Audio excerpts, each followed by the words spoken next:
triple homicide that just happened in your... When he pulled the gun on me, and he just asked me, he was like, so where's the money? Where's the money? This is 46-year-old Confronts Ratanasak regarding a triple murder of 3 men in a Wisconsin quarry. You had no idea that they were going to get killed. You had no idea that was going to happen, but... I had the gun out. You know, like I brought it out, yes, but I wasn't waving it at anybody. No, you know what I mean? Like I hadn't. On July 23rd, 2021, the bodies of 24-year-olds Peng Lor and Nemo Yang and 23-year-old Trevor Maloney were discovered at the entrance of Romskog Quarry near West Salem. Prosecutors said Ratanasak believed at least one of the victims had stolen $600 from him. A woman who was with the victims told police she was forced at gunpoint to drive to the quarry. There, Ratanasak ordered all 3 men to kneel on the ground, then gave the gun to his accomplice, Naya Thao, who shot them multiple times. Ratanasak, also known as Black or Cum, had just gotten out of prison before the killings. Watch this video to the end so you can explore full situation and make your thoughts and comments. Also, you will find his sentence. So, we got some other questions that we want to just kind of touch up on, brush up on a little bit. Your attorney's here, so you're in custody. I don't have to read your rights because your attorney's here. You understand that. You've discussed that with him too. So, all right. You need a pen? You got it. Got a pen. I don't have my glasses though. I was just going to say that glasses. Hey!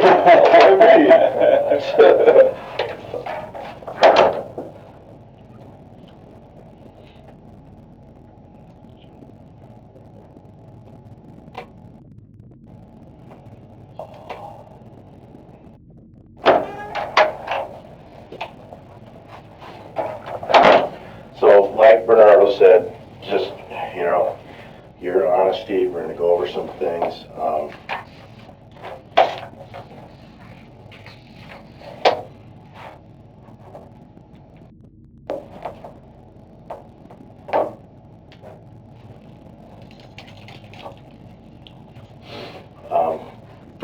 First question I've got. So when I interviewed the last time,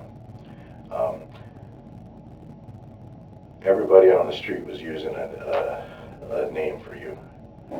That you said nobody calls you that. Yeah, right, exactly. Yeah. But everybody referred to you as the same thing. Right. What was that name?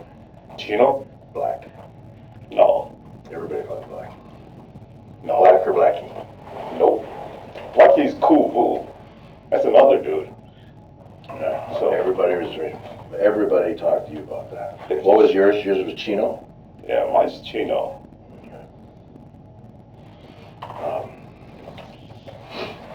What these guys, what they're referring to, if that's something that, I never told anybody my name. I never gave them it was just... You never heard, nobody ever, of the people in the cross, you never heard anybody refer to you as Black or Blackie? Oh, no, yeah, I've heard it, yes. Yeah, okay. But I'm saying, I never... You never said that. Right, I never denied it either. It's not that big of a deal. Right, yeah, I'm just... The location that everything ended up at, who picked that out? How did you find that spot?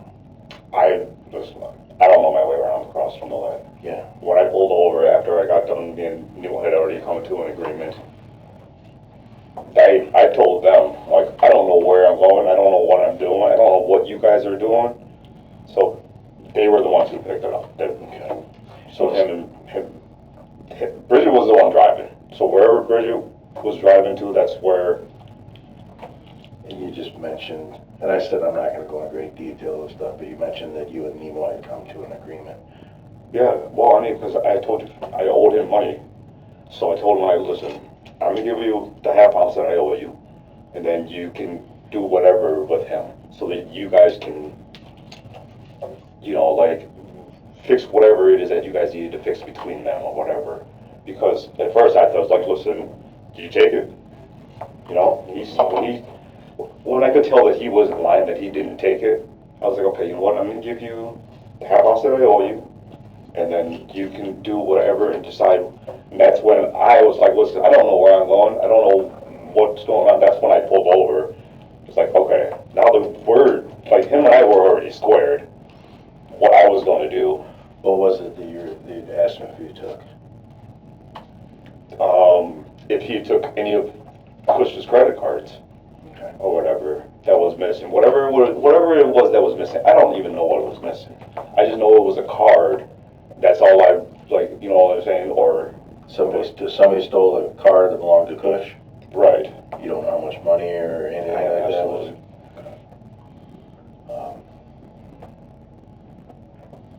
You know, the amount that's thrown out there, it's like, come on, that's, you know, like for the amount of what it was, Cush was the one that owed me money. And it was from a previous time, and it was also for the second time that I came here, you know, I mean, because, you know, I was out there. You were slinging. Yeah, absolutely. Yeah, so. Absolutely, I was out there and I was swinging, so.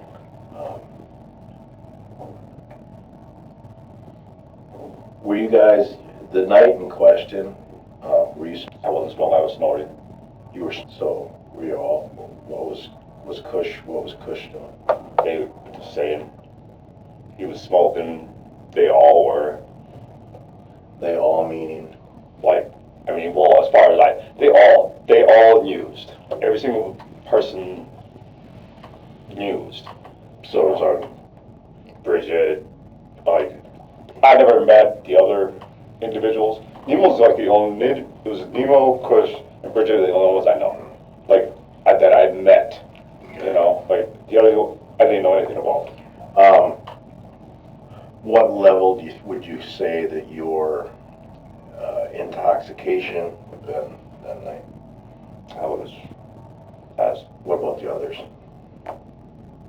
I mean, I can't assume.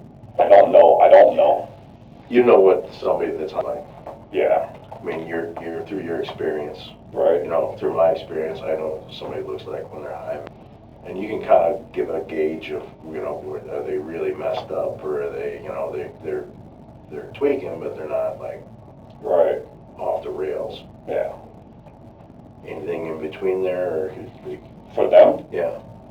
I mean, yeah. They were high.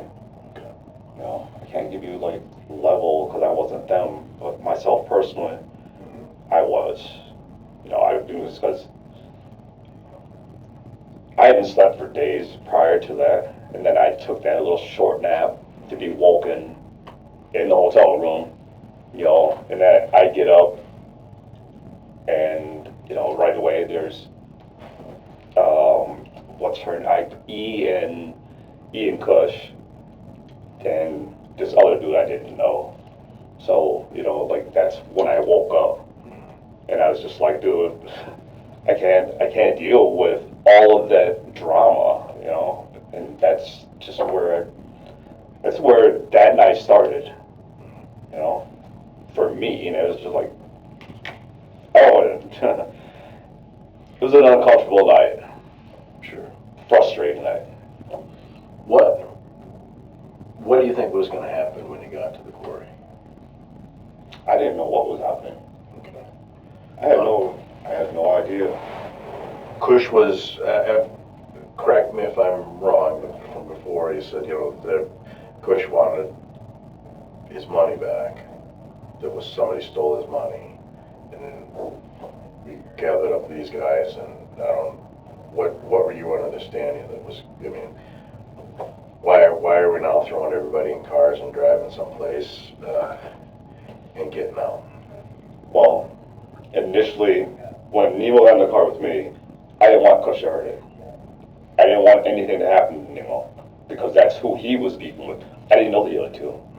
And I saw that Bridget had, you know, like, she comes out there, and for myself personally, the way I took it was, okay, it was just very, I can't say coincidental that at the same time we end up at the same lights.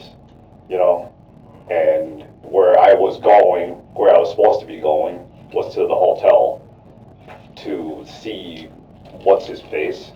Bam. So that's where I thought we were going. When she showed up, that's when he was like, oh, I'm like, is that her car? You know? But I was already I was talking to her on the phone already, you know, and I was like, listen, I don't know what you're doing. There were things that I didn't even know what they were doing behind my back, so on and so forth. These are things that I found out later down the road, but that night, it was just, I wanted to just square it away. I wanted to tell Kush, like, listen, you owe me the money. I was really basically packing up and getting ready to leave that night. I was getting ready to go and get away from everybody. I didn't care about the hotel room and how much longer I had it. I didn't care. I just wanted to go. So that night, there was no expectations. I didn't have any expectations. I didn't know what was going on that night. So you're behind Bridget's car at the light, you said, right? No. I'm in the right turn lane. She's in the left turn lane. Okay. At the lights. All right. Okay? I'm over here. She's over here. And I just looked over and I was still on, like, I was talking to her per se. And he was just like, follow him. I said, okay. Tell me what happened from the lights. I just told him, I said, dude, I thought we were going to the hotel. And I was like, is that really you in front of me? You know, like, she was like, I don't know. I was like, well, just tap your brakes and let me know if that's really you, because I didn't believe him. I didn't know that was her. I don't know, you know. So then I asked her, I said, well, where are you going? She said, I'm going to work so I can drop off these papers. I said, okay. So when we get over there, I don't know Nemo's in the car. I don't know who's in the car with her. So when we pulled up, he got out, went over to the car. Oh. Yeah. Yeah, so he went over to the car. She gets out of the car and she walks into the building, you know, and when he opens the door, I don't know what's going on. I just seen the guy in the front passenger. He's on his phone. I don't know what's going on. I get out of the car and I tell him, I'm like, dude, listen, I don't want any cops here. I don't want anything to do with any law enforcement. I don't want anything. I just want to get up out of here, you know, like, because I didn't know what was going on. But I seen Kush had jumped on Nemo and I didn't want that. So that's when I told Kush, I was like, listen, Nemo wants to get out of the car, man. I was like, come ride with me, because I just didn't want Kush to hurt him, you know.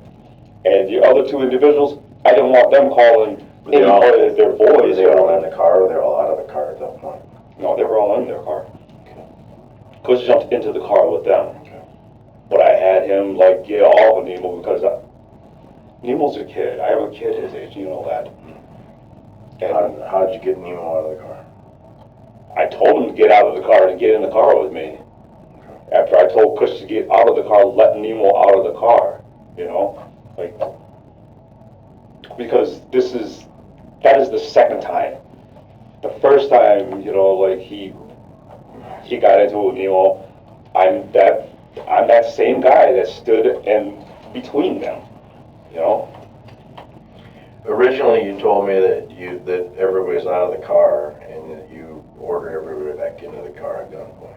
No, I know that.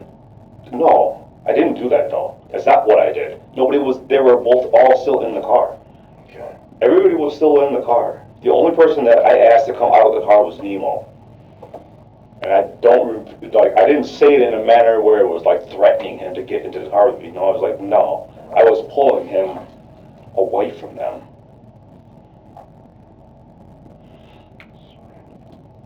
No.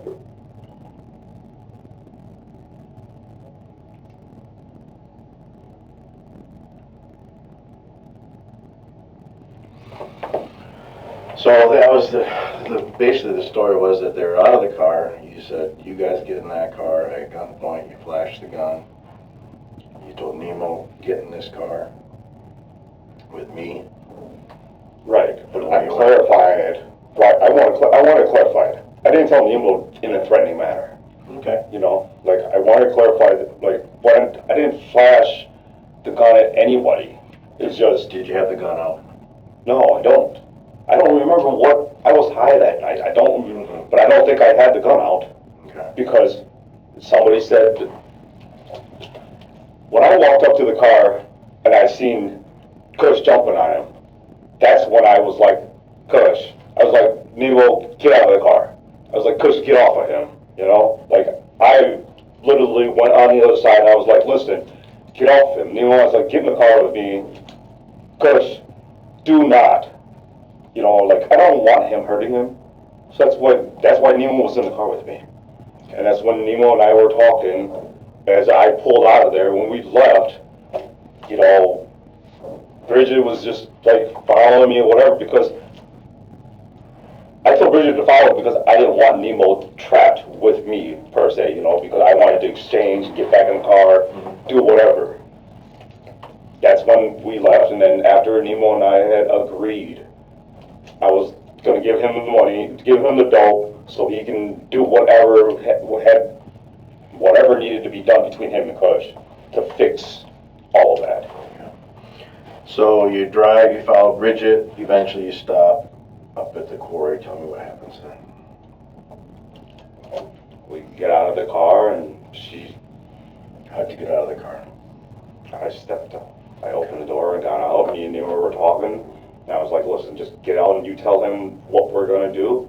And when I got out of the car, Bridget gets out of the car and she's yelling at me. And I'm like, then I just got paranoid about everything, you know, because nothing seemed right.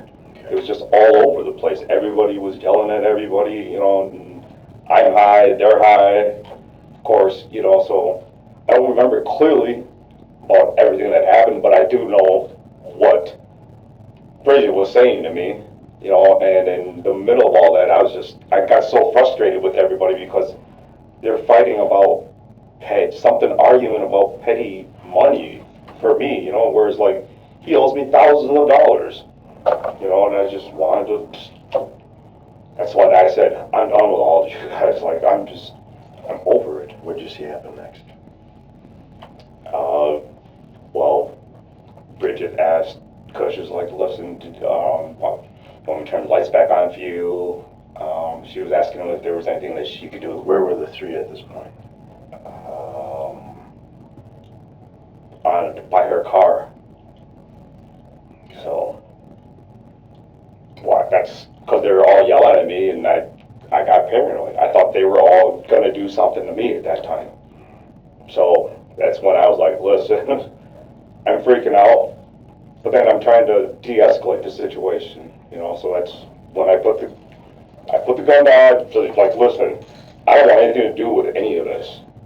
I'm done with all of you. You guys can keep it, whatever. But Bridget kept arguing with me, and I felt like she was distracting me the whole time. You know, like, how I felt at that moment was they were all just, everybody was yelling at everybody, and I didn't know, you know, I mean, if you were high, if you were tweaking, you know, myself personally, I don't know anybody, I didn't know any of them, so my trust levels went from high to very low, you know, so, and when she's asking him, like, you know, is there anything that she can do to help, I'm just like, then I get even, you know, I got even more paranoid, so, but I didn't want. So you're getting, you didn't know what was going on, where this might. I didn't know what was going on. I didn't know what was happening. I just didn't want to be there. That's why I went over and got into my car. I was like, listen, just like, I'm leaving. I do not want anything to do with any of you guys arguing about this money, whatever. You know, and I even told you that. I didn't care about whatever was going on between them after that, because I tried to mediate it. I tried to squash it so that the drama would quit. I just wanted to get my money, and then I wanted to leave. So I was going to go pick up my money and my dope, and I was going to leave. And that's when I told him I'm leaving. I'm done with all you guys. Where was everybody when you said that, or when that's when you decided to do that? And that was right at that time when I started getting paranoid around everybody. Where was everybody else? They were in that same spot. Kush was yelling at me. He was over here. He was yelling at me. She's yelling at me on this side. I'm in the front of my car. And the three other guys are where? Right on by the wheel of the car. Standing there? Yeah, they was just standing there at that time. And that's when I was like, man. At what point did they get on their knees? When I got paranoid, when I started going back into the car, I wanted to make sure that I'm safe because he's yelling at me about. So you told them to get on their knees because you're paranoid that they're going to come after you? Well, yeah, they're all going to come after me. All right, so that's when you ordered them, or told them to get on their knees because you're thinking this is going to go awry towards you. Yeah, well, of course. There's 4-on-1. Sure. So that happened.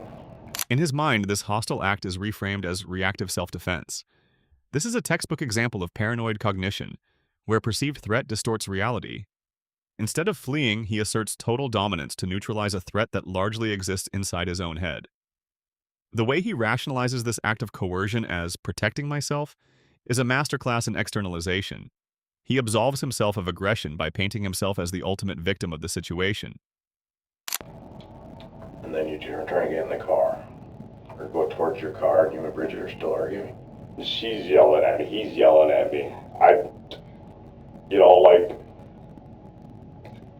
was, at that time, I was super annoyed. I'm not even going to lie. I was super paranoid. Mm-hmm. But I don't want to insinuate that, I was doing it to protect myself away from everybody because I don't know them. And when you're tweaking, you can't, I don't know. These other three you don't know, or who you? All of them. Okay. Well, when Kush starts yelling at me, like him and I got into an argument a couple nights prior to that, at the gas station, and when I wake up and he's racking the slide at somebody I don't know and they're arguing, of course, the whole events that led up to that, for myself, didn't make me feel safe. Okay. You didn't flash the gun down at the Holiday Inn. I did not. You had the gun when you got out. It was in the car. You had the gun when you got out at the quarry. You had the gun. When I got out, yes, because I was wearing it when I got out. Okay. But I wanted it to be known, like, between myself and Neil, there was nothing that was done between us. When you say you were wearing it, would you explain that to me? I had it. It was in a little pouch thing. Okay. So, and then when I put it on, it's just in case. Mm-hmm. I don't know them. I don't know what's going on. I don't want anybody jumping on me. But then when I de-escalated the situation, that's when I set it down. I was like, listen, I don't want anybody to think that I'm trying to hurt anybody. And that's when I set it down. But then they're all yelling at me, and I'm yelling back. We're all yelling.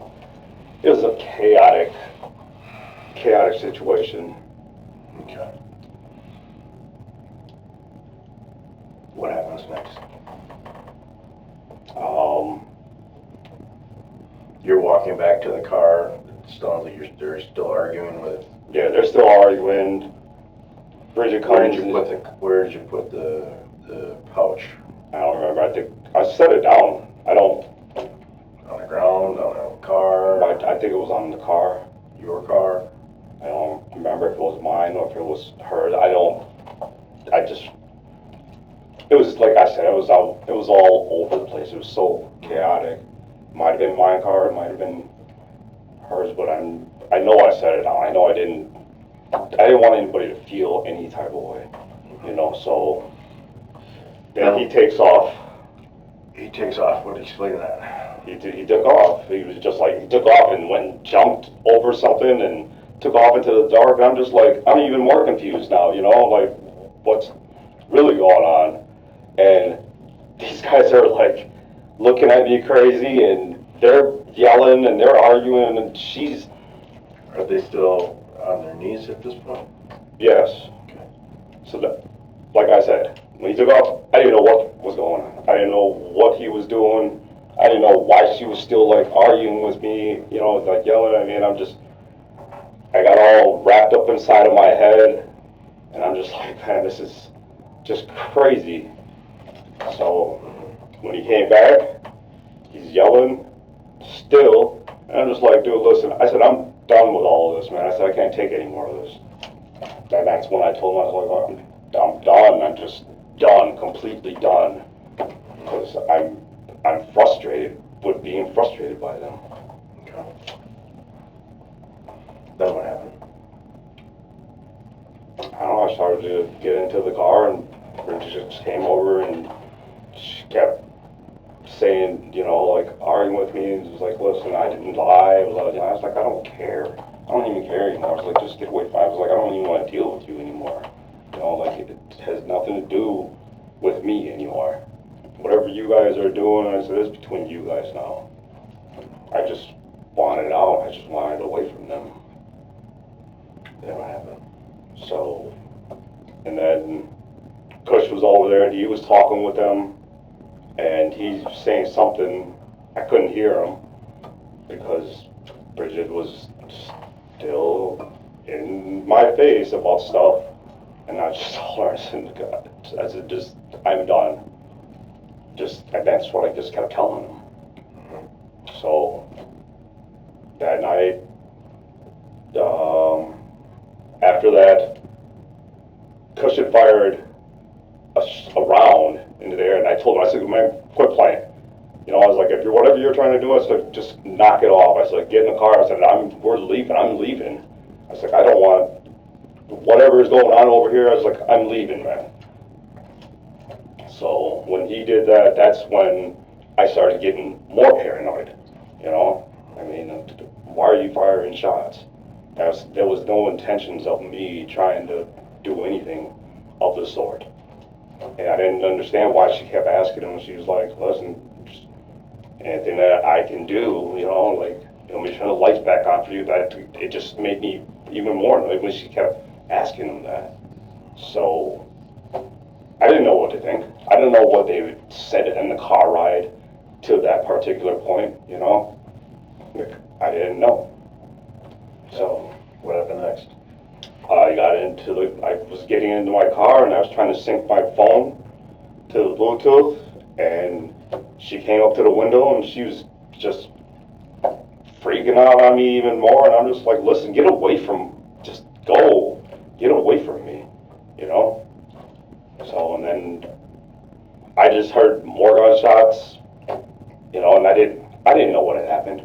I did not know what, at that point, had transpired, nothing. I was oblivious to it, you know? All I know is that she's in my face, she's yelling at me, and I'm trying to, like, leave the situation. So I'm just... talking about it right now still frustrates me, you know? What'd you see happen?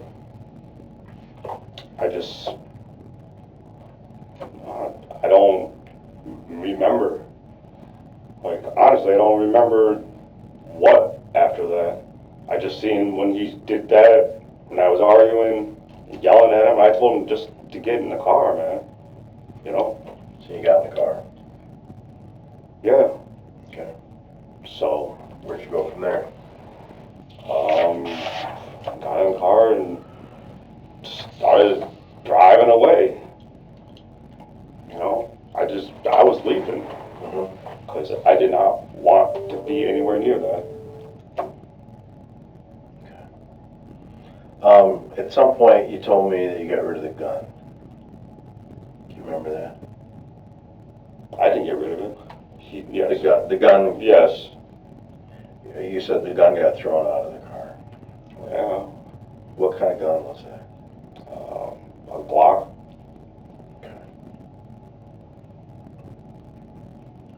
You don't remember the model number or anything like that? Or just anything specific about that gun that you remember? Just black. Anything on the handle of the gun or anything like that you remember or don't remember? No. Was the barrel ported or not ported, just regular?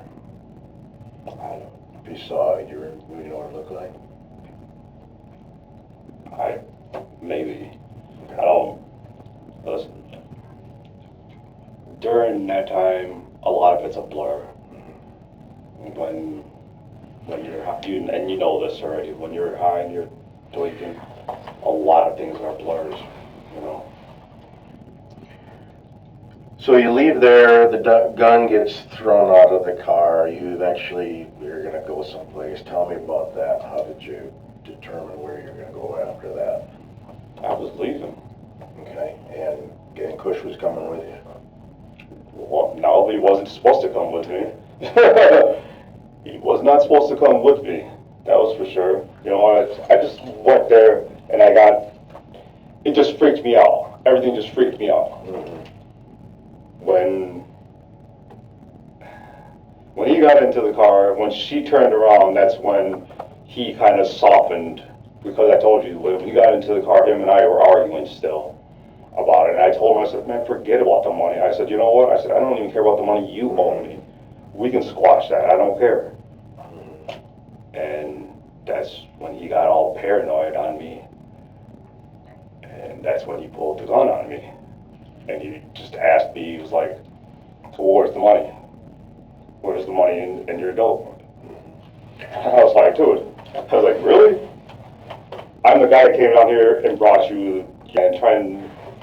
What other discussions did you have on the way over to Elbow? We didn't talk. And I told you, you know, like, we didn't really talk, but I didn't know what to do. He was there, he was quiet the whole time, and you see, I didn't take a direct route, because I didn't know what to do. I didn't know what was going on.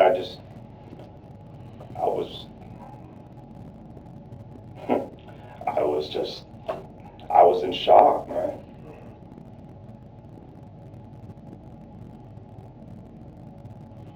Who was closer to Bridget, you or Kush? Who was closer to Bridget? Yeah, I not physically, but you know, had a tighter relationship? Him and her.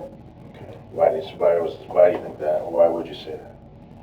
Why would I say that? Yeah. Because he's the one that introduced me to her. I mean, he knew what kind of car she was gonna be his driver up to Minnesota when I was up there to bring back, you know, like they were a lot tighter. I mean, who rents a room for somebody they don't know?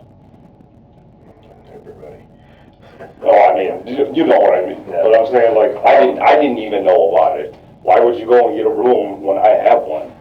You know, so. The most important thing that you can do for yourself right now is with the attorneys worked with the district attorney on this, is to be not withholding of any information, not minimizing any information, and telling me exactly how things played out.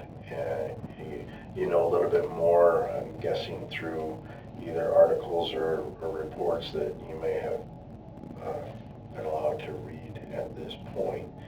But it's very important that the truth is what you're telling me. I am telling you the truth. Without leaving out any details of anything that you would have, you know, been culpable of. You know, you did. I know that when I talked to you the first time that you were, you know, at the hotel, it sounded like everybody was outside of the vehicles having an argument. Bridget walked away, went in, When she came back, you said, let's not do this here, get in the car, and you flashed a gun at that point, said, and they listened to you and away you went. Yeah, but you also, but if you look in the cameras, you can see that it was just Bridget that was outside of the car. When Cushion got in, I got out. The cameras on the hotel there don't show where you guys were parked. Oh, I didn't know that. So, I'm letting you know, when she got out of the car, Cush got out of the car. I was still in the car. Yep. And I had the window down. Yep. And I looked out. Okay. I just want to make sure, I just want to make sure that you understand that their truthfulness and not minimizing and everything is what's going to help you out the most. And I just have this sense that it's some reason in your head right now that you're trying to minimize what happened. And I'm not saying that you're lying. I think you're just. But if the God's honest truth, what you're telling me now is that if that's exactly how it happened, then that's what we go. That's what you tell me that. But if there's some things that, with some of the things you might have been a little bit more responsible in, let me know that too, because this is,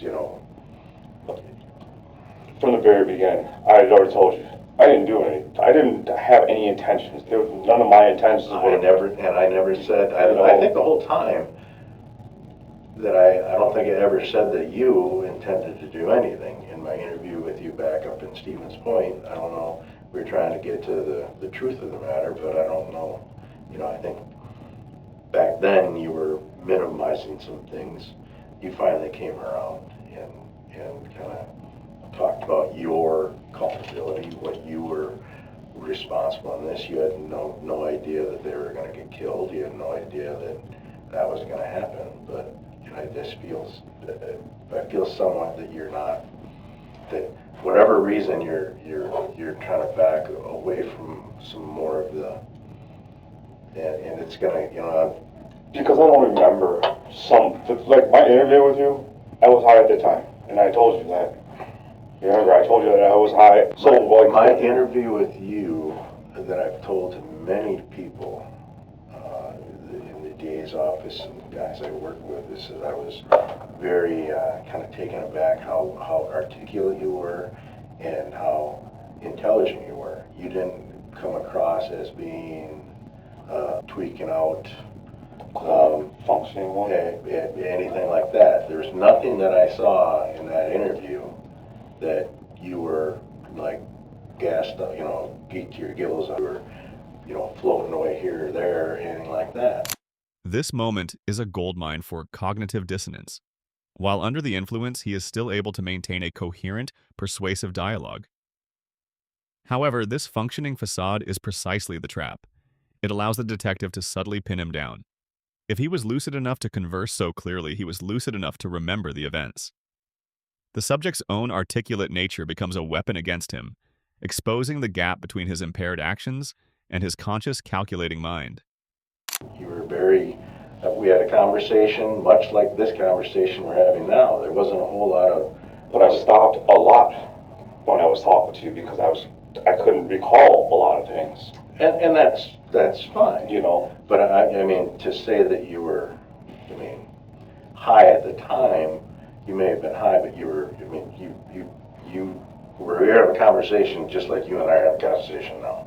Have you ever met a functioning addict? Well, I'm just saying that you're just functioning. Functioning is a key word there. Yeah, a functioning one. Yeah. It doesn't mean that I still wasn't like altered, for frame of mind of thinking. So I need you to understand. I do. I understand. It's like I understand that. I've talked to.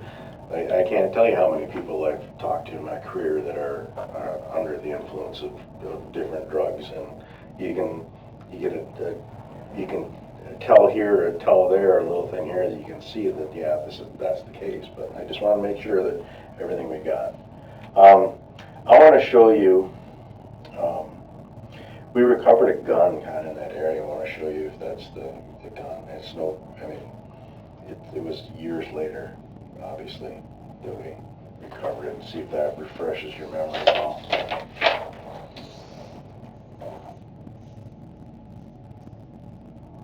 I say that's rust. Yeah.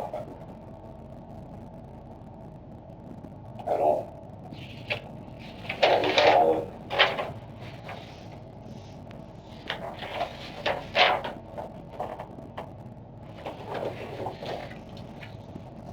That stand out to you know?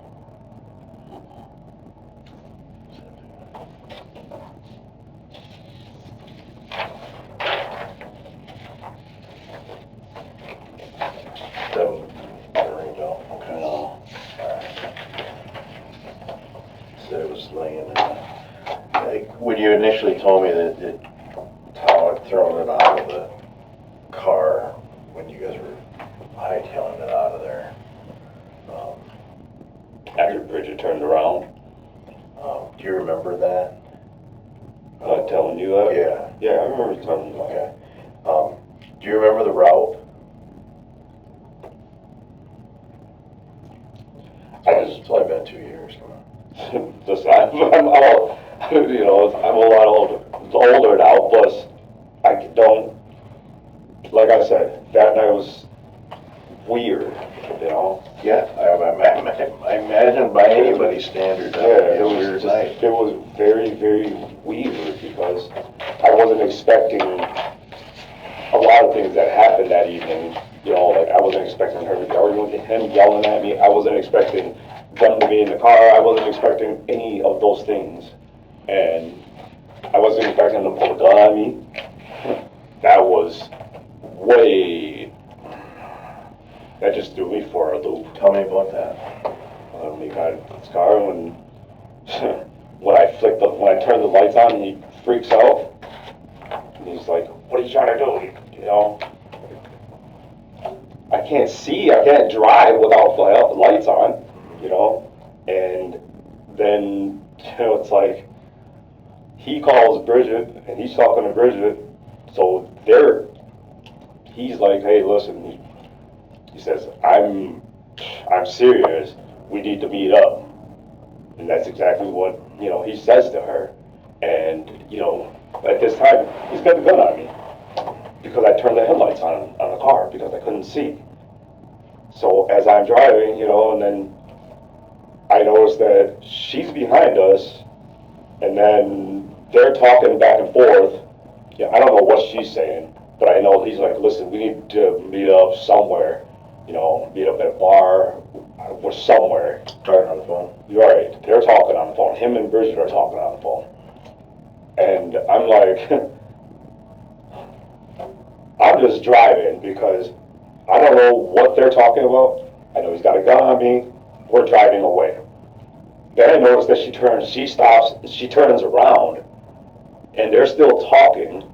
And then, you know, and all of a sudden, she's driving back the opposite direction, and when he looks back, then he noticed that, and then you know, a little short while later, he takes the gun down, and he was like, "Man, I'm sorry," you know, and I'm just like, I can't trust you anymore. You pulled a gun on me, you know, like I don't know what is what with you, and he's obviously he's high, you know, I'm high, but I'm like trying to wrap my head around everything, dude. I'm just, I don't know, I was scared and I was shocked all at the same time, and I didn't know what had transpired. I don't know, I was a mess.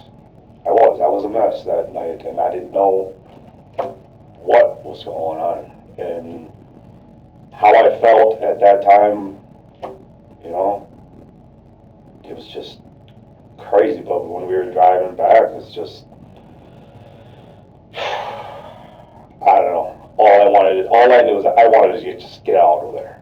Get out of there and get away from everything. And I didn't know why she turned around. I have no idea why she turned around or what she had said to him. I just know the one side where he was saying to her. You guys didn't have any conversations all the way across the state? You stayed over there, no conversations at all? He slept. We slept. And then you ended up taking him up to My house in Oklahoma.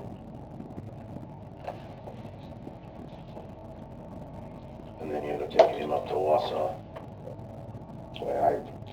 I just wanted to separate myself from him because I didn't want him. No conversations you had about the triple homicide that just took place in front of you? Yeah, but it didn't happen in front of me. I never said that it happened in front of me.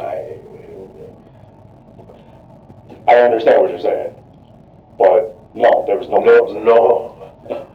conversation about a triple homicide that just happened in your vicinity of where you were. No, Never talked about that. I'm scared to talk about it. I'm scared to, like, you know, if I say the wrong thing, what's he going to do to me? You know? I mean, what? Obviously, I don't know if you've ever had a gun pulled on you, you know, especially in that particular state.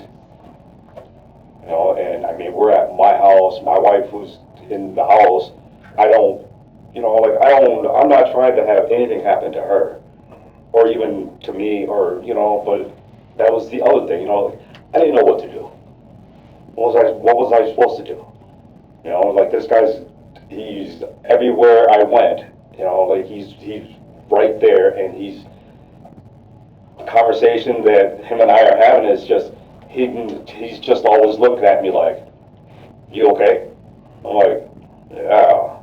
You know, like, what am I supposed to say? You know, like, dude, I don't know what happened. I don't know why you pulled the gun on me. I mean, like, you're supposed to be, like, you know what I mean? Like, you're supposed to be business with you, right? Right, exactly. So, and the last time that I seen him, it was a ruse. I told him, I was like, listen, I'm going to park the car and I'll be right in. And that's when I just separated myself from him. You know, and told everybody that, he told everybody, as far as what I hear anyways, is that you know, whatever. It's just what I heard. It's not like factual. So.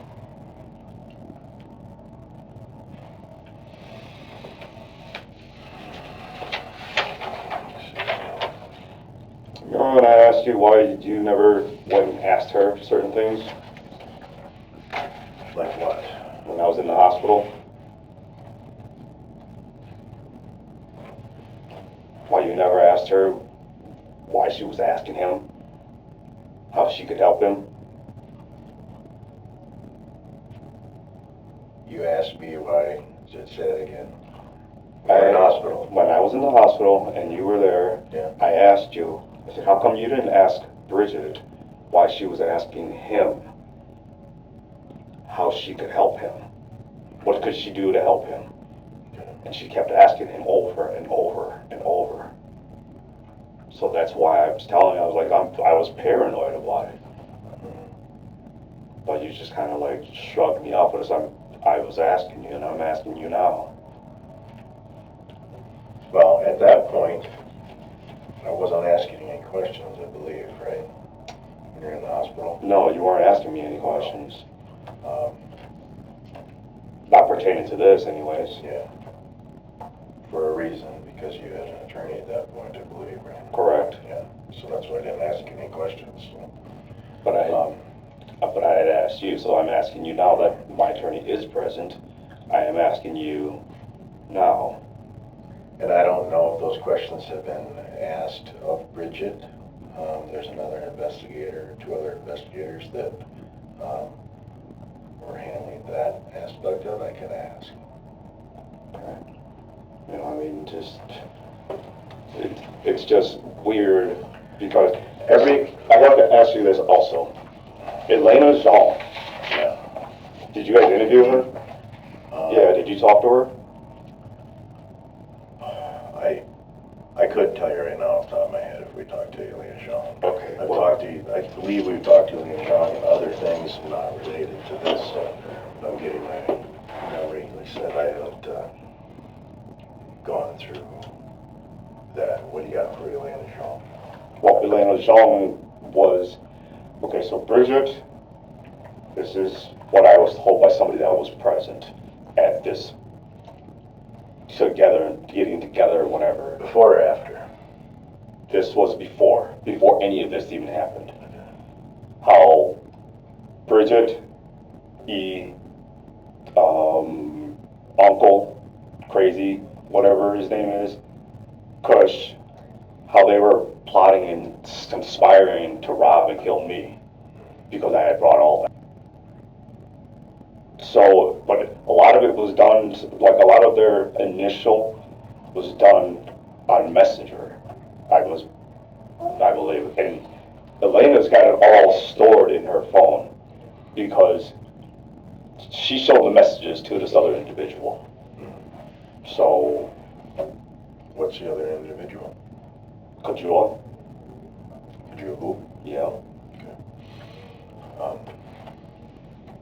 So, you know, it's like, that stuff was, I don't know. I just couldn't believe, I just can't believe, that's all. I'm still in shock about it until this very day, because I never did any of them wrong like that.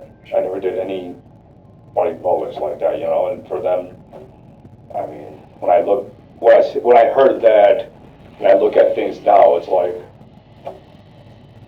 okay, something didn't go right with them or something, you know, because... Let me take a break. I'll come right back in a little bit.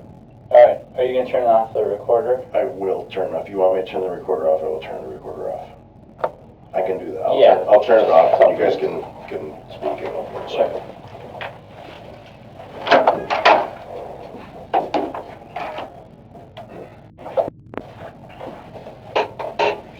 Did you hit the record? I just turned it off. Okay, so clarification-wise, I don't remember with the gun when we got out of the car to the hotel because I talk with my hands, you know. So I may have. So, and I don't remember clearly. I just said I was high at the time. May have what? You gotta spell it out. You may have had the gun. Is that what you're Yeah, I referring may have. to? Yes. Yes, I may have had the gun Okay. in my hand when I told him to get in the car with me. Okay. But I don't remember for sure. As the investigator pressures him, his memory becomes strategically blurry, allowing him to admit to mere possession without admitting to the threatening gesture. He tries to confine the gun to a pouch or sitting on the car rather than in his grip. This is not forgetfulness. This is subconscious negotiation. He is walking a tightrope, trying to give the detective just enough truth to seem cooperative, while meticulously dodging the full weight of his firearm's role in the night. Okay. You know, because, like I said, I didn't want What about at the quarry? at the quarry. Mm-hmm. I had the gun out. You know, like I brought it out, yes, but I wasn't waving it at anybody. You know what I mean? Like, When you say you had it out, what did you explain that? I just had it on me. Okay. I just had it out of the car is what I got. So it was on your person when you got Right. out. Okay. At any time when you're at the quarry, would that have been in your hand? No. Do you remember? I didn't have the gun in my hand. Okay. It was in the pouch, whatever. I mean, whatever. I think before you kind of explained this, maybe like a fanny pack or something like Yeah. that. Is that what that more Yeah. consistent? Like, okay. You know, that's why I said, yes, I brought it out of the car, yes. It was on my person. When they were ordered when you ordered them to get down on their knees so they weren't going to come follow you when you walked to your car, where was the gun at that point? I had set it down. I don't, you know, like because prior to that, I didn't want anybody to feel there was any threat. You know what I mean? Like, I just wanted myself, like, okay, listen. And everything was just moving so fast, man, that You don't know at what point did Kush? I don't know if he grabbed it. I don't know if she handed it to him. I don't know how he ended up with it. And that's just total honesty with that, you know. And but I'm not trying to make things in any sort of a way, you know, but the way that I just need to clarify if there are some things that are that need clarification. I just ask that you would ask me just to clarify per se, you know what I'm saying? Because how things are going, I don't want you to think that I'm shying away from what was. And in the very beginning, I want you to also know that I wasn't very forthcoming with everything because I was still in shock, obviously. I was also under the influence at the time, and I just got gang tackled, and I mean, there was just a lot of things that were going through my mind at the time. So, That was a long interview, and that's, I think, when you first started out, I could see that, I could sense that in you, that your mind was spinning with what you're going to talk about, what you're not, but then you kind of finally settled down a little bit through the course of that interview that we talked about, and kind of, we got to understanding, I know that there's many sides of truth and to that, but I didn't believe you. I mean, when you first came in, what did I do? I was like, yeah, right. I didn't believe you were who you said you were, and I mean, there was a lot of things. So I was going through a lot at that time. Okay. I mean, I just, where I am now, I'm still recalling certain spots, of that particular night, and I want you to know that I'm honest about this entire situation. And that's all we asked from the get-go. I don't want you to make up any stories. Right. I never wanted to make up any stories. I want the honesty, exactly how it happened, And sometimes when you talk to people in this type of a setting, people are reluctant to tell the whole thing, and I just wanted to make sure that we get the whole story out there, the truth of it, and not withholding anything to this point, okay? That we everything's laid out on the table, and this is how it happened. I'm going to tell you the truth, and we'll go for it. That's what we need to look for. Again, I don't want you to say something that you don't know to be true or to be fact or anything like that. Yeah, I understand. Okay. All right. Give me 1 second. I'm going to turn this back off, and I'll step back in a second. Do you need anything? You want soda or anything? No, I'm good. Thank you.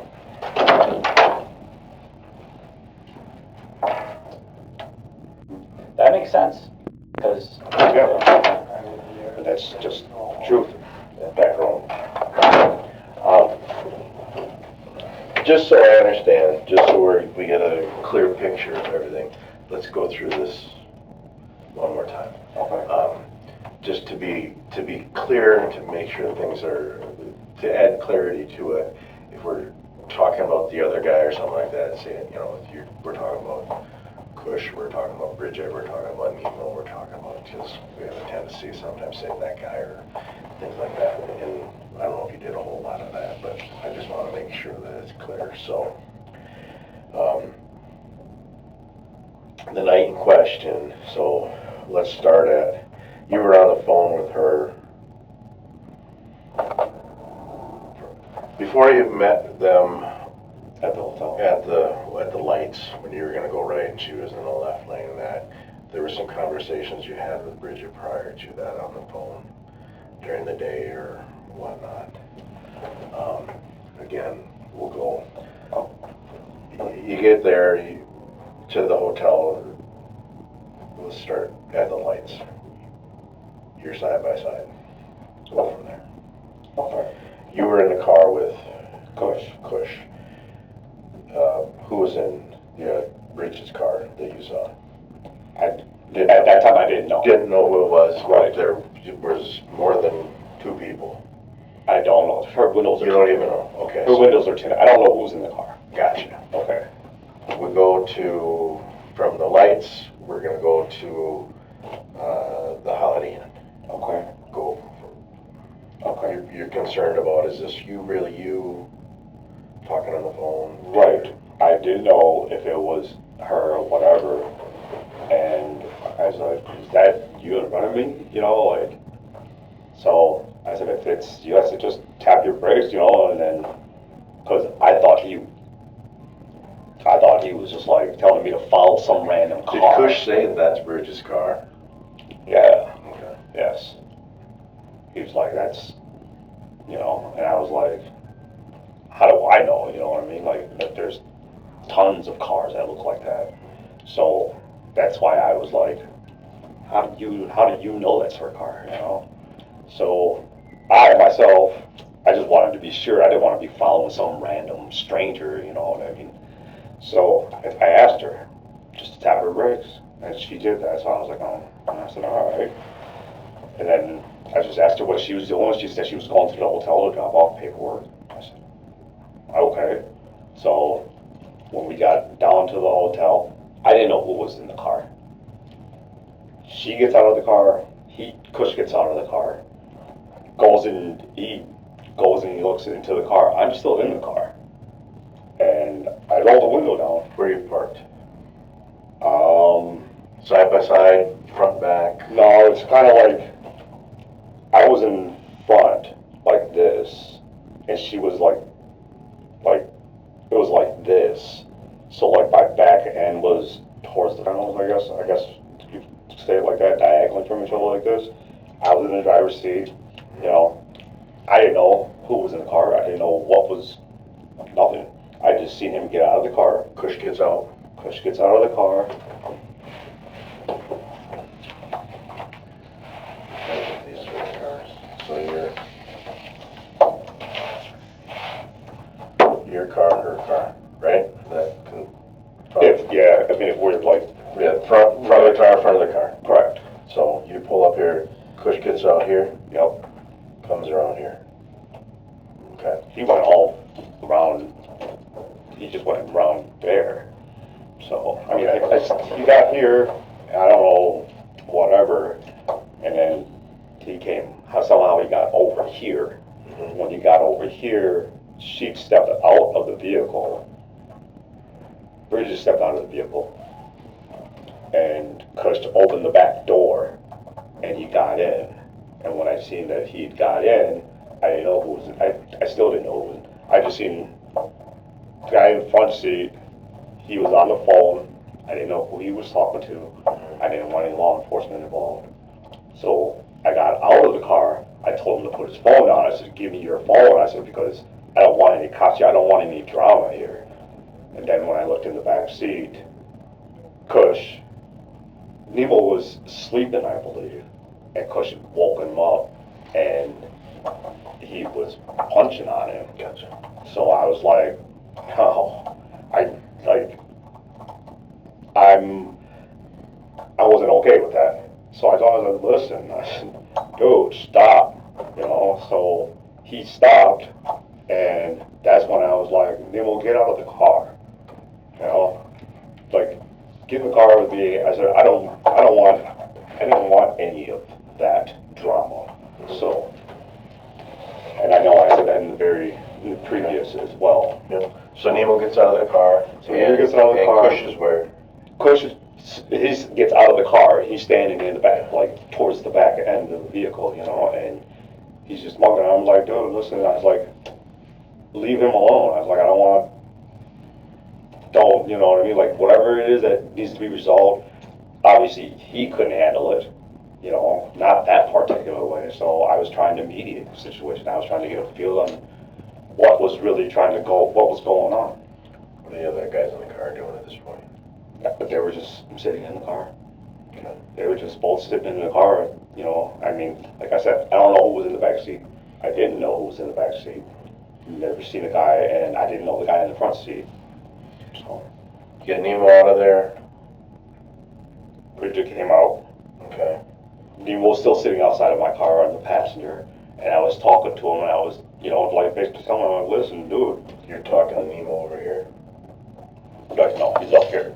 Right here by the door. Is he in the car? Or No, he's outside the car? No, he's outside of the car. Okay. So I'm telling him, like, listen, I don't know what's going on between you two, but you guys are supposed to be like brothers. You guys are supposed to be homies. I said, so I don't understand what's going on with you guys.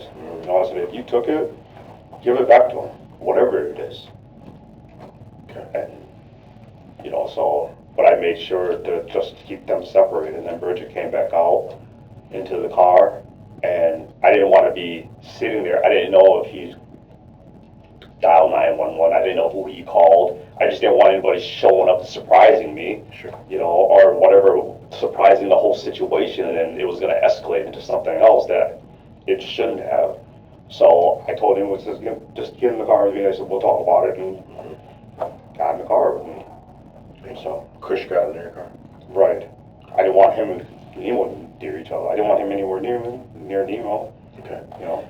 So you start driving. Well, you told me before you start driving, and you don't know where you're going. So was Right. a phone call made? Yes. I called over there. You know, I called Cush's phone. He didn't answer it.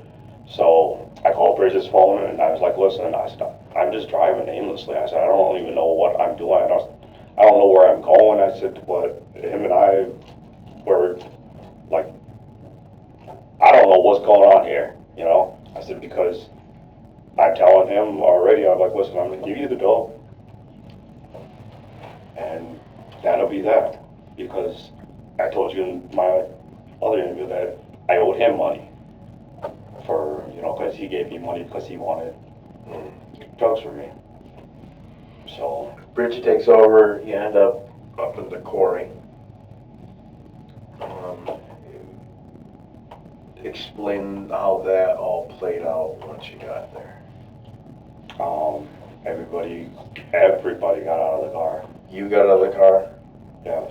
Nemo got out of the car, out of your car. Right. Okay. You had your satchel over your shoulder or wherever you had it. When you were back down at the Holiday Inn, was there a point in which that gun came out of the satchel? I don't remember. Okay. I may have, Okay. you know, but I don't believe that. Kush ever have a gun that night? Yeah, he had the gun. No, a different gun. I don't know. I didn't know. I know he had a knife on him. Okay. I don't know what else he had on him. Everybody gets out of the car, so now we've got two cars parked at the quarry.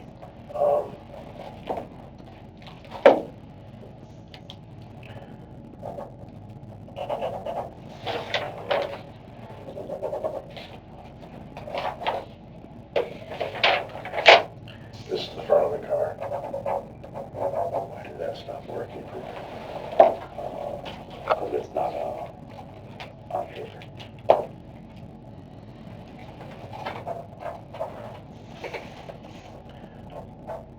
Front of the car. So your car, Bridget's car, quarry parking lot. Bridget's car. That's the front, right? Yep. Okay. My car. Okay.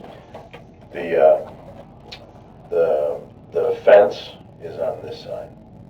No. Fence is here. Yes. So she pulled in, you backed in.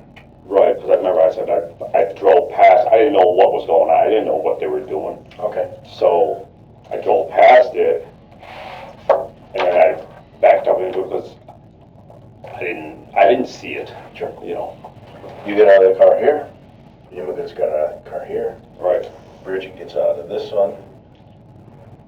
Two other people got out of the back. You know where Kush was sitting in that car? He was back here, I believe. So you're all right in this area now. No. Tell me where everybody went. Here, everybody, okay, so Bridget came out this way. Kush was back here, and he went up this way also. And these two got out, and they were standing here. Nemo was still here. I was over here, and I came around over here. Gotcha. And I was trying to talk to them, and Bridget came over here, and her and I are arguing back and forth. They're all arguing. What are you guys arguing about? Bridget and I? Bridget and I were arguing about the fact that I had just asked her, I said, listen, I said, you run into Nemo, I said, to call me, you know, like for us, so I could talk to him on the phone to resolve this stupid issue. And then she's arguing with me. She's like, I didn't lie to you. And I was like, I don't care whether you lied to me. I said, that's not my point. My point is, I'm trying to resolve something stupid, you know, and you guys are like getting me involved in something that doesn't even concern me, you know? So her and I were just arguing back and forth, and she's yelling at me, and I'm just like, I'm yelling at her. I'm like, dude, why are you yelling at me? So I'm yelling, she's yelling, we're yelling back and forth. They're all yelling. I'm yelling at them to like, I'm just trying to tell everybody to shut up, and nobody's listening. Everybody's high, you know? So, How do we get all these guys over here? Here, I don't know, from what I think, let me rephrase that. Kush told them to go up that way. But I was still over here, and Bridget and I were arguing over here. So there was a gap between us here.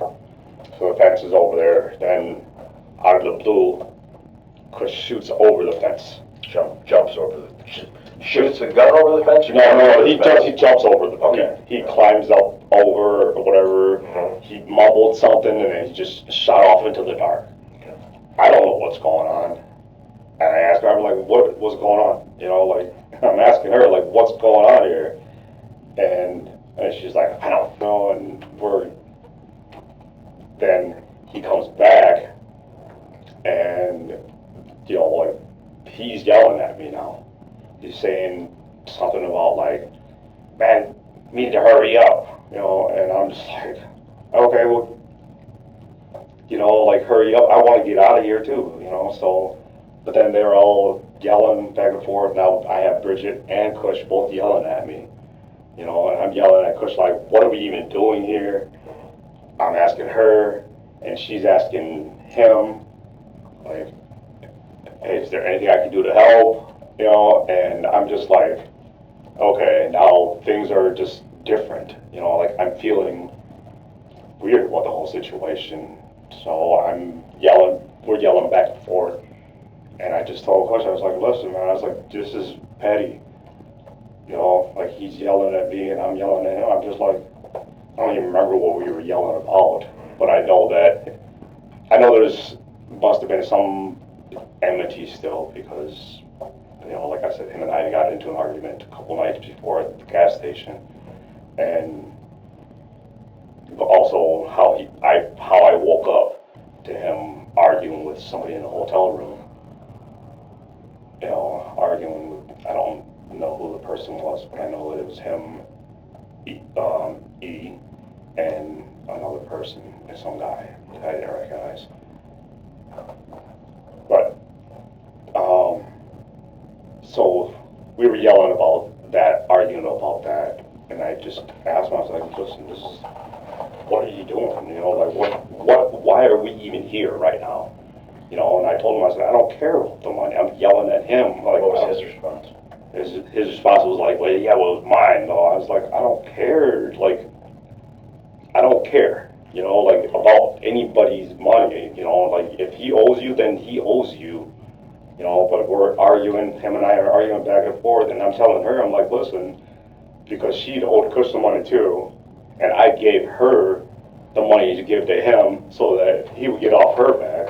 You know, it's like, I wasn't all about the whole owing anybody anything, you know, and it was like, I'm just trying to look out for everybody, and that's what I was trying to do, was just trying to fix the situation, trying to fix everything, you know, and that's why Kush and I were arguing about it, you know, and I was arguing with Bridget because she kept interrupting while I was trying to talk to him, and then when I would turn to say something to her, he would start yelling at me, and then it just, you know, it was just, I got frustrated, I got mad, because I'm trying to resolve this baby mama drama, as I call it, you know, and so then when I turned around, arguing with Bridget, I didn't see what Kush did,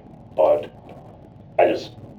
when I turned around, Kush had fired a shot into the air, and that's when I thought to the man, listen, stop playing, stop messing with them. did they get on their knees? Oh, I told them. Okay. Yeah. When everybody started arguing over here, I got scared. I got paranoid because she's asking Kush, like, is there anything I can do to help? I got So you want to paranoid. get them far away from you as you could, so you ordered them on their knees over here. I just told him, no, because, yeah, I felt like there was going to be a 4-on-1, 5-on-1, you know, it's like, it's just me. I'm not familiar with any of them, you know, like, I don't know any of them like that, and so that's, yes, and that's what I did. I was protecting myself at that time because I didn't know what was happening. I didn't understand the situation. I didn't know what the situation was. I didn't know why they were yelling at me. I didn't know why they were yelling at me. I didn't know why everybody was yelling. So, I mean, I didn't know what the situation was. So, to protect myself, I told Kush, like, dude, you know, I'm like, stay away from me. I'm like, you three, yeah. When they were down, I was like, just sit down, kneel down right there by the tire. I like, Bridget, get away from me. I was like, I don't know what anybody's doing here. So that's how they got down, I guess. Okay. You know at what point their pockets got turned inside out? No, that's when I was yelling at Kush. Okay. I was like, What point did you put the gun down? I don't remember when I put it down. You know, where you put it down? I don't remember where I put it down. I believe I put it on top of my car, in a car somewhere. I just know that I set it down because I didn't want anybody to feel threatened in any sort of form of way. I just wanted to just get out of there. So I set it down. I was just like, I'm done with everybody. I'm just done with all of this. You know, I don't care about the money. I don't care about any of this. It's like I just want to leave, but I don't know where I'm going there. So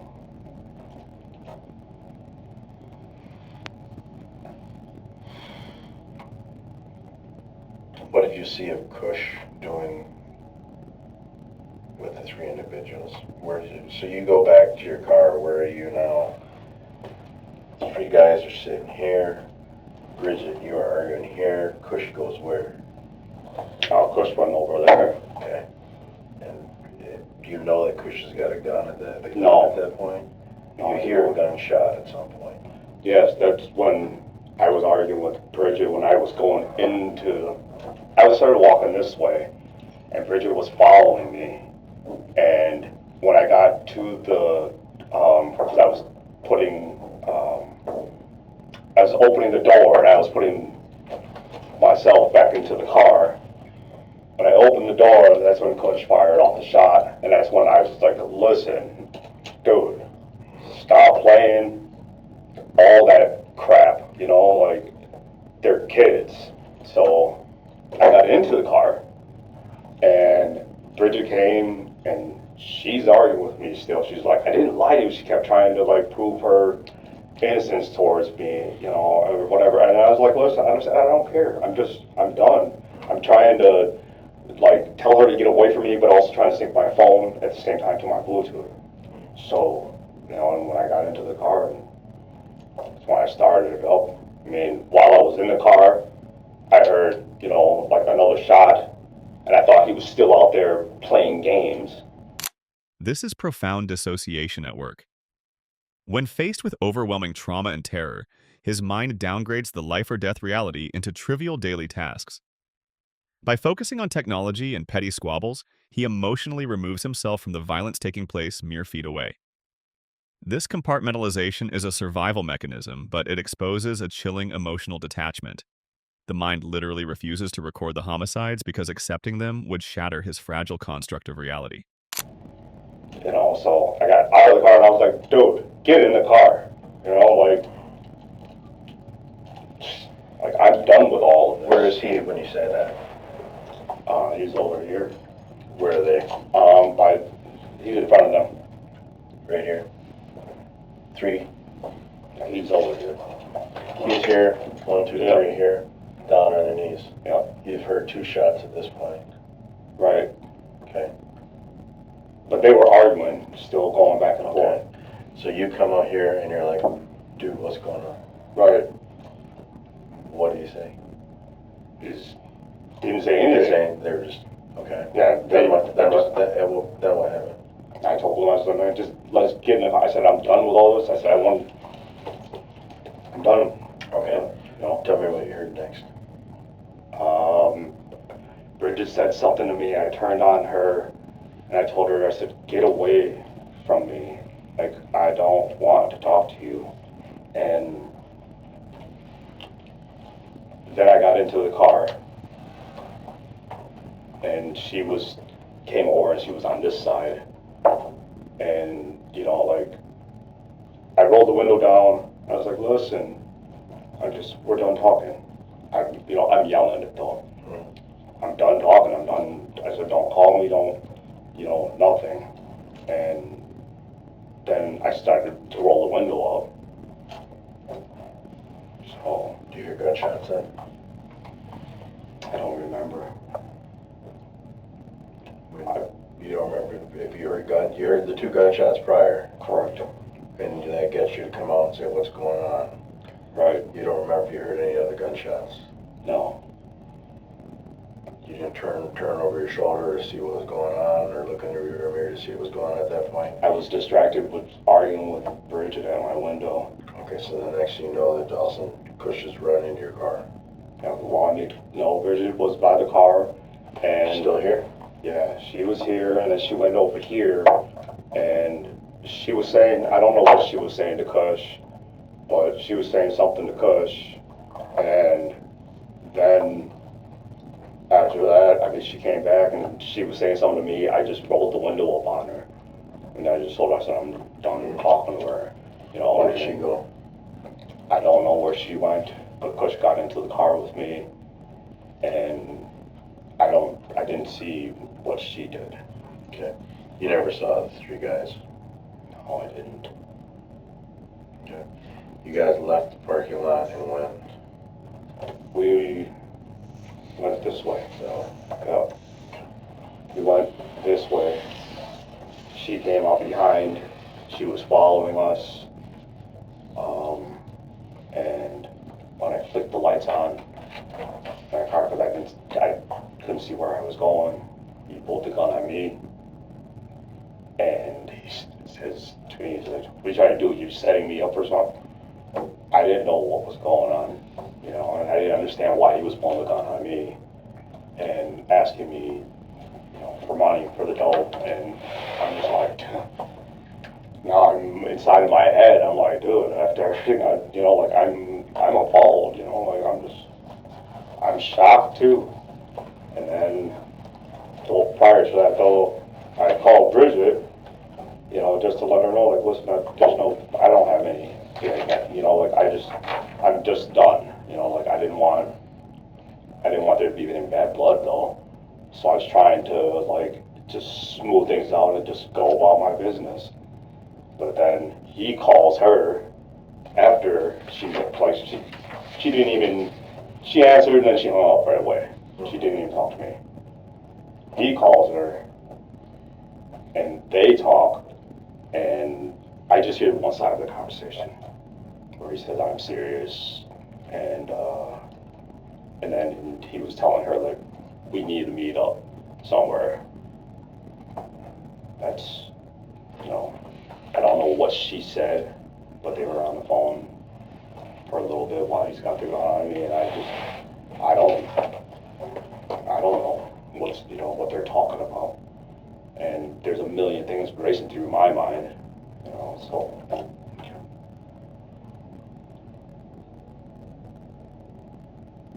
Any questions, Bernardo? I'm good. Any questions of me? Kamthaneth Ratnasak pleaded guilty in October 2023 to 1 count of first-degree intentional homicide as a party to a crime and was sentenced in January 2024 to life in prison with the possibility of release after 35 years.